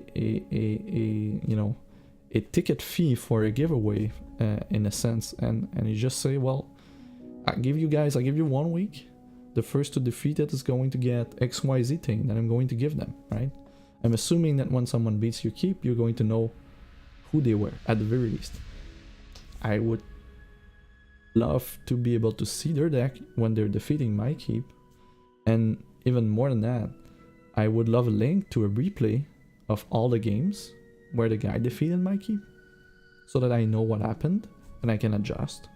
But we're in the, we're way in the future, right? We're on the third and fourth and fifth iteration of the system, but there's a lot of potential. Like, I'm trying to imagine after reading that announcement, right? Trying to imagine what would be best implementation that I could think. That would be it. Old chests are very expensive too. Yeah, one of the issues with PvE right now is accessibility, is being able to procure the items, and it's very, very hard to procure old PvE cards and equipment. The reason being is that there's not a lot of cards and equipment in the campaign. Even if they added a ton of common and uncommon equipments from PvP sets, but they're mostly from recent sets, they're not from older sets, and that's an issue. Procuring these old equipment and PvE cards is going to be super hard. Right now they cost a ton on the auction house. Imagine when they become popular, like someone creates a defense deck and the AI plays it really well and they make it public, right? Everyone start looking for these cards. You know what happens? A common equipment that happens all the time in common chest becomes super high, because right now there's very low supply. But one thing I could see this being an improvement, having an improvement on the availability of items, that right now not a lot of people care about listing PvE items. One, it's really cumbersome to list items on the auction house at this point, even more so in bulk. And two, there's not a lot of players buying equipments. But tomorrow morning when we have Siege mode, you're going to have a more direct way to profit with your equipments and PvE items, and that's going to change things. And I believe that this will make a lot of the players that are playing the auction house will want to look more into equipment and making sure that they post equipment to the auction house, and because they will be sending, like, so maybe it will improve, because there's a significant pool of items right now that exists within the game that people are just don't care about, either in unrolled and unopened chests or in collections where people just don't bother to put them in the auction house, because even if they could get a good price for them, usually they don't sell, right? So if there's higher demand, maybe it will motivate people that have supply to start posting their supply, and we can get the price getting lower a bit.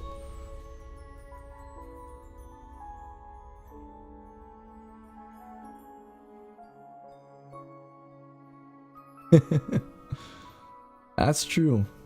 It is a way to do it, right? 50,000 platinum for keep is going to be, you're going to have to think twice.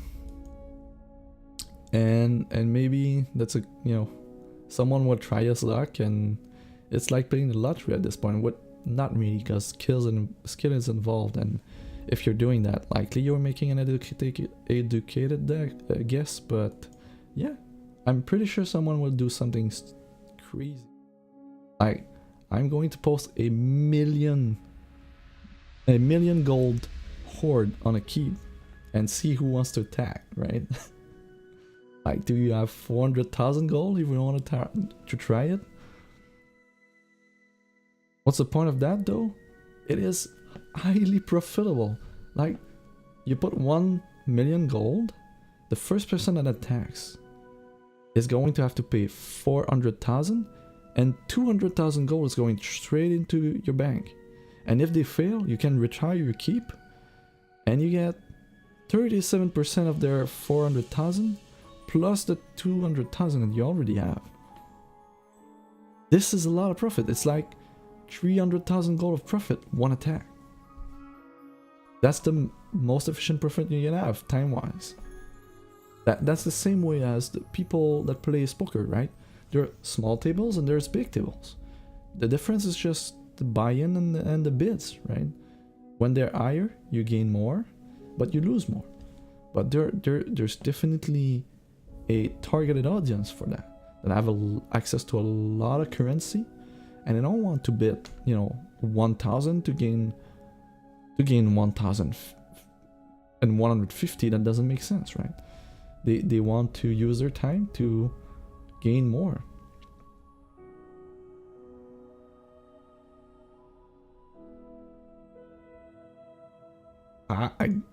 You know what? 50,000 platinum, maybe someone would pay to try it, but it's the same principle. It's 1 million gold, 50,000 platinum, whatever the high amount is, it's going to be the same thing. It's a gamble, right?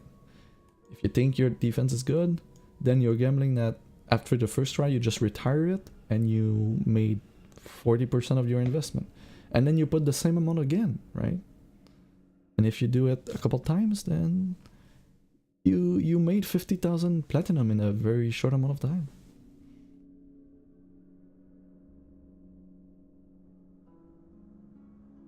Is there a target audience? I believe that if the game is big enough, there will be. But it could be a special event as well. I can assure you I'm going to be something stupid like that at some point. I'm going to put up a 1 million gold keep. At some point I will do it. I will 100% do it. It's going to be fun as hell. Every time you're going to look into the client, you're going to see that 1 million gold keep. And everyone will... Did someone, did someone finally take it down? It's going to be fun. It's going to be exciting. I guarantee you people will do it.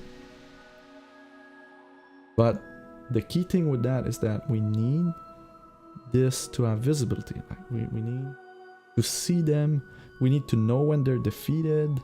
We need to have data on what's going on. We need to have the data. And we need to know who wins and who loses. We need to know.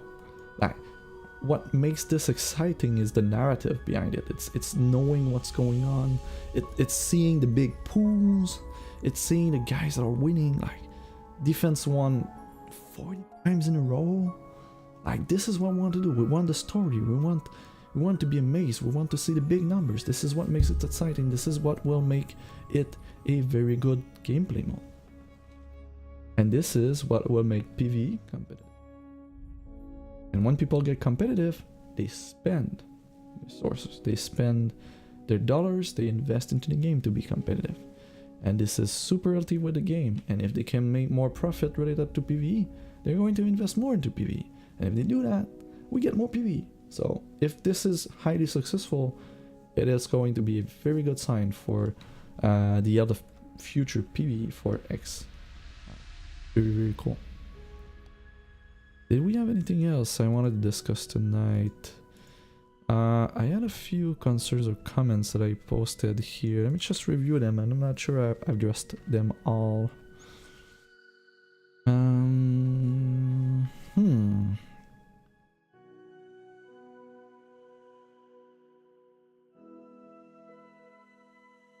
You know what, I mentioned that we would start doing theory crafting, but we already ran the stream for 2 hours now, and I do need to bed because my kid, these days they're waking up at 4:30 a.m.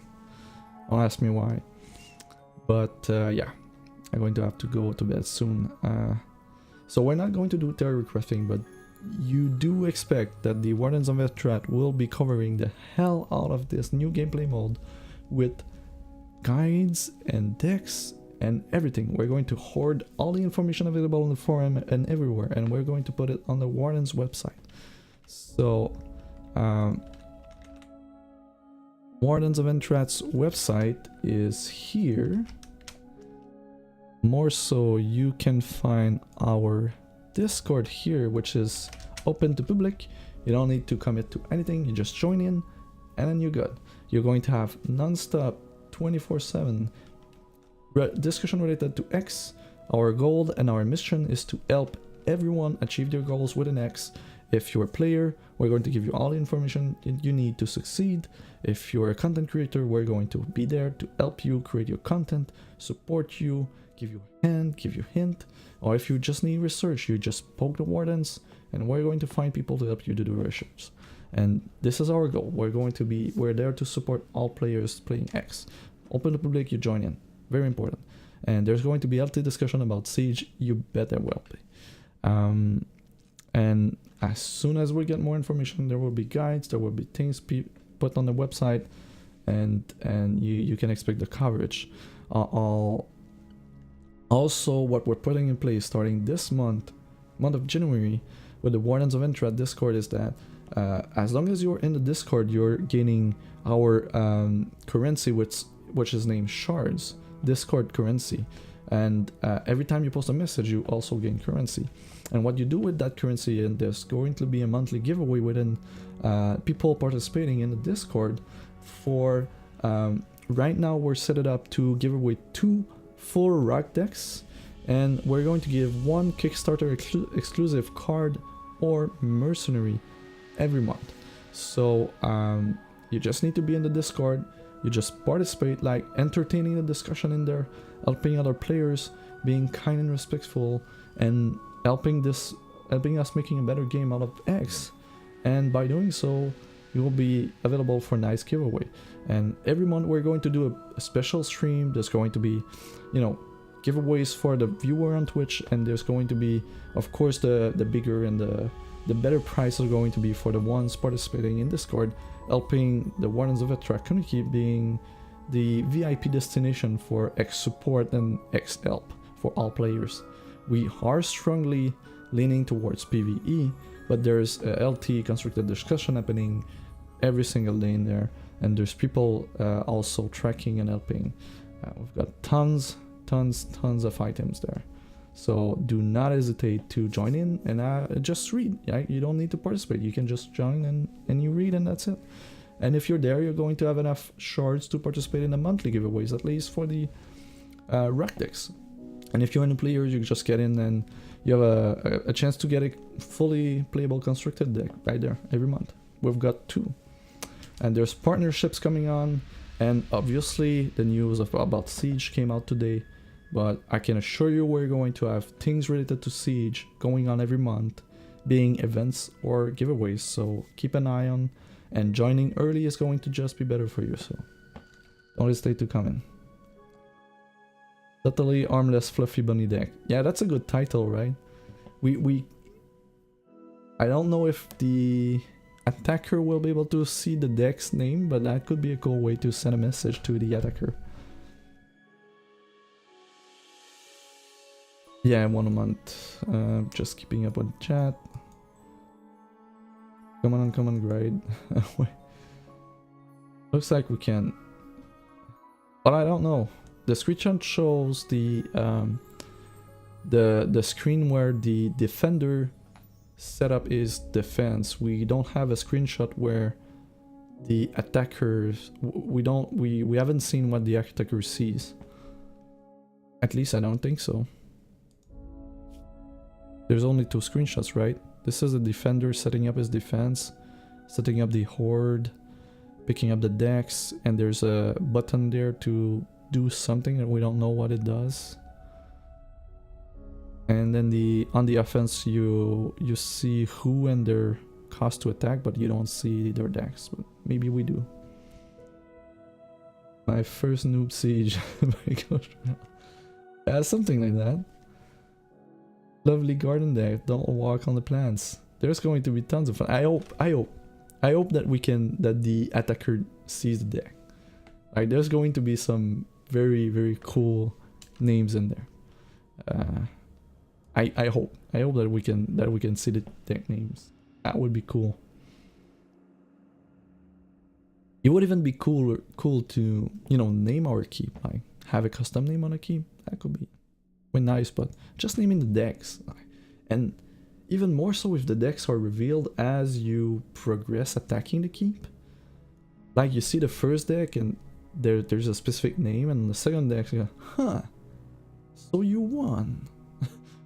And then the third one is, you're never going to win. That could be a thing. And then you see a deck with a Buri champion, and the name of the deck is definitely not a Buri deck. You can try to get in the head of whoever's attacking. That could be cool. That could be cool. There's a lot of unknown, but man, there's a lot of possibilities right there. And yeah, I think it's a great idea. It's a great complement to the game. It has the potential to kickstart what it means to have PvE in X. And I would love to see raiding, I would love to see a lot of things, but in the end, things like that can reach all players, and they bridge the gap between PvP and PvE, and they make these 2 parts of the game work together. I think this is the highest possible value the game can have. Like, it's a win on so many sides if it's done correctly, and from what we know so far, it looks okay. We're going to have to test it, and it's not going to be balanced at all at first, but give it a couple months, maybe a year, we're going to have something solid in our hands. It's going to be cool. Alright guys, I did my sign off. I will be uploading this on YouTube, so if you missed the start of the stream, you're going to be able to go on my YouTube and see it. There's going to be stream archives, and yeah, expect a lot of content related to that. We're going to sink our teeth in that, and we're going to dissect it, and I'm going to try to do more streaming in the upcoming weeks to discuss about strategies, because one topic that we didn't touch on the stream today is that AI is going to be playing our cards. So one of the very big challenge that's going to be defining who's successful at defending or not is going to be how well do you understand how the AI works, and how well, you know, are you able to craft a deck that the AI will be playing correctly. Because having a good deck is not going to be the biggest success factor. You're not playing the deck, the AI is playing the deck. So being able to craft something for the AI, that skill, like knowing the AI, how it works, is going to be crucial. And it's going to be the number one factor of success in defense. So it's going to be a brand new world. We're going to have to change the way we're building decks in PvE. And it's going to be a ton of fun. So we're going to cover that at length in the upcoming weeks. So stay tuned. Have a nice night or day, wherever you are. And yeah, just keep an eye on the wardens and come on our Discord. Best way to stay in shape with these things. Guys, for joining, really appreciate it. Have a great night.